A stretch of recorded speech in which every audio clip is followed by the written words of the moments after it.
खुलुमबाय गोजोन फुंबिलिनि गासैबो बड'लेण्ड बुब्लिनि अनसायगिरिफोरखौ बरायग्रोबाय। दिनै 31 अक्ट'बर शुक्रबारनि फान्जामुथिखौ फरायथिन लादों आं रबिन बसुमतारिया। फान्जामुथिनि गिबियाव दं मेष राशि। नोंथाङा नखरनि सोद्रोमाजों बहाबा दावबायफानो मोनगोन, खुसिनि सान। बृष राशि। गोबां खस्थ' खालामनायनि जाउनाव नोंथांनि दोहोना बांनो हागौ, मुलाम्फा गोनां सान। मिथुन राशि।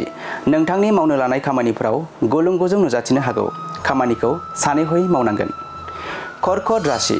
नोंथांनि नखराव माबाफोर खैफोद जानो हागौ, दुखु दाहानि गेजेरजोंनो साना बारलांगोन। सिंह राशि। नोंथाङा गावनि आंगोजों अनलायनानै थानो हागोन, सुखुनि सान। कन्या राशि।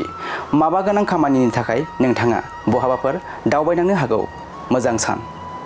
तुला राशि।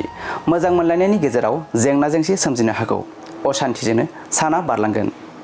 वृश्चिक राशि। गारि मटरजों लामा हान्थियोब्ला बहाबाफोर सौग्दावनो हागौ, सांग्राङै हान्थिनांगोन। धनु राशि। नोंथाङा गोब्राबथार हाबा मावनांनायनि जाउनाव गोबां बोलो बाहायनांनो हागौ, खस्थ'नि सान। मकर राशि। सिगांनि जालांनाय जाथायफोरखौ गोसोखांफिनना गोसोआव जोबोद दुखु मोनखांनो हागौ, गोसोखौ गोख्रोङै लानांगोन। कुम्भ राशि। सोरनिबा मोजां हाबा मावनायनि थाखाय नोंथांनि मुङा गोसारनो हागौ, मोजां सान। आरो मीन राशि। नोंथाङा खामानि गैयालासे बहाबाफोर दावबायनांनो हागौ, सानै हयै दावबायनांगोन। दिनै सानसेनि राशि फरायथिनायाबो एसेनोसै।